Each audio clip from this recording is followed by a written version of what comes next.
Alteridad. Alteridad. Identidad. Territorio. El otro. Nosotros. Orígenes. Muy importante ver el tema del imaginario, ya que nuevamente vemos este antagonista, Estado-Nación, que lo que hace es generar el imaginario, esta imagen idílica del indígena primitivo, nómade, por lo tanto no tiene territorios, porque eso es muy importante. Fíjate que cada vez que nombran los pueblos originarios, dicen nómade, y esa palabra los desliga, los desvincula de un territorio. Por lo tanto, eso también da pie para que no haya reclamo. Oye, pero tú, ¿qué vas a reclamar tus tierras si ustedes eran nómades? ¿Ya? Lo que señalas también con respecto a qué es lo que piensa el otro, esta otredad actual, que tampoco, él está inmerso en una sociedad en la cual les dicen que lo indígena, que todos los pueblos originarios es aparte de nosotros y están casi en una posición peticionista donde el Estado, ¿cierto?, es un Estado que provee, que ayuda, que es un Estado paternalista con el pueblo originario. Por ende, este rol paternalista hace que estos niños no puedan pedir o exigir algo que con justa razón les corresponde. Pero sin embargo es esa dominación que, si bien en algún momento fue física, cultural, religiosa, etc., hoy día es a nivel de imaginario. Hoy día siempre vemos a los pueblos originarios en América del Sur sin derechos, que están en los sectores populares de la población. Y en definitiva se crea este imaginario, como dices tú, que no, que ellos son indígenas, ellos les dan educación, les dan tierra y siguen reclamando. Cuando en realidad las peticiones no son peticiones occidentales. Que ese es el punto, que ahí está el desencuentro, por eso te señalaba anteriormente.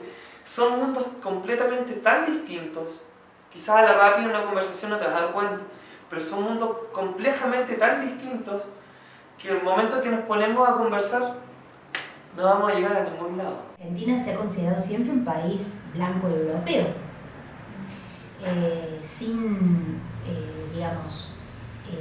con el objetivo, según las élites de la década de los 80, que fueron los que pergeñaron esta idea de nación argentina, con esta idea de que los indígenas y los migrantes iban a argentinizarse, iban a ciudadanizarse, iban a devenir argentinos, ¿no? Y en esa argentinización, el color de piel, el fenotipo, todas las tradiciones y las herencias culturales iban a quedar licuadas en esta idea de Argentina, blanca y europea, ¿no? Y lo que vemos es que esa idea nunca terminó de cuajar, ni siquiera como proyecto de la década del 80, digamos, y hoy además convivimos con otro paradigma, que es el paradigma de las sociedades y los estados nacionales multiétnicos, multiculturales, que sí reconocen a esa otredad cultural, ¿sí? y hasta la celebran de un modo culturalista, folclorizado. Hay varios imaginarios respecto del indio que circulan. En realidad, en términos históricos, uno piensa en lo que se llamó el paso de soberanos a étnicos. Cuando uno piensa en la historia y en la categoría indios, en plural y a secas, lo que suprime es la heterogeneidad sociológica. Esta cosa es, son indios, no importa a qué pueblo pertenezcan, no importa cuáles son sus condiciones de vida, no importa cuál es su construcción del mundo en términos de cómo transitan los espacios. Y ese es el gran primer estigma. Digo, la categorización indios o indígenas a secas supone la supresión de las identidades particulares. Eso también es un error que viene de la historia, producto de la conquista y de los estados que necesitaban capturar a ese otro y ponerle un nombre que pueda ser definido por el resto de la sociedad como un otro.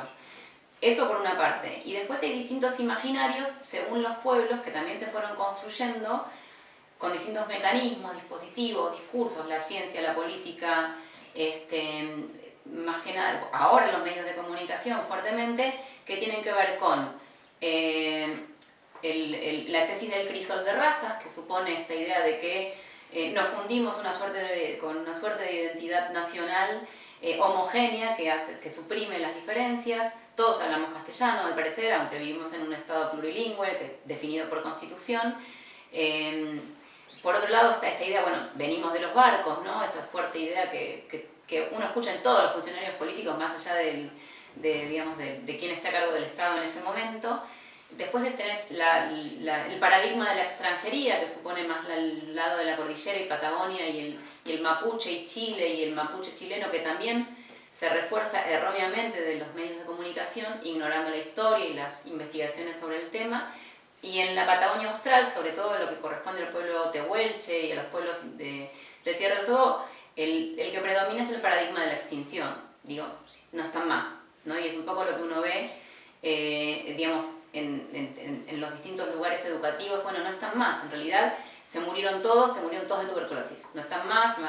Entonces esta idea del que no están supone un imaginario, ¿no? en el resto de la sociedad acerca de, bueno, entonces el que está o es chileno o es trucho porque se murieron en realidad, entonces ¿de dónde salió? O forma parte de una homogeneidad que es la argentinidad, si querés llamarlo de alguna manera. Y se invisibiliza y no se reconoce lo diverso, lo pluricultural, lo plurilingüe. Claramente del Estado se instituyó una imagen del indio deseado, digamos, en estos términos, de un indio, digamos, que es el indio que el Estado desea para que forme parte de su configuración, que el Estado-Nación, digamos, lo que fueron las configuraciones de identidad nacional que claramente se establecen o se empiezan a sedimentarse como tales a fines del siglo XIX, se construye, pensando en nuestro país, la imagen, digamos, de un argentino que está ligado con Europa, con lo blanco, con la idea, digamos, el tipo o el patrón tipo, digamos, del argentino medio es hombre blanco, descendiente de europeo. Esta idea de que descendemos de las naves, dicha por un famoso escritor mexicano, fue muy naturalizada, digamos, en el imaginario colectivo de los argentinos. En este sentido, lo indígena siempre apareció como lo otro.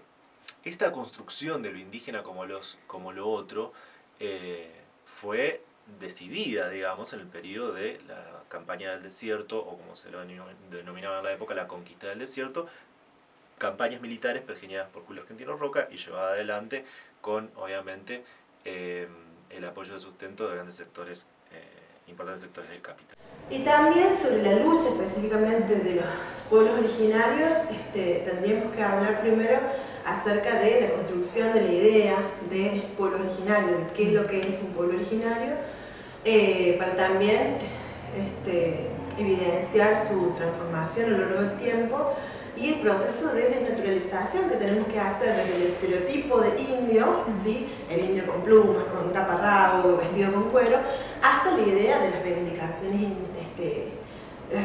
territoriales que se están teniendo hoy en día. Entonces, desde ese estereotipo que está muy fuertemente asentado en la escuela primaria, por ejemplo, hasta la desconstrucción de esa noción, pasamos por muchísimas etapas, ¿sí?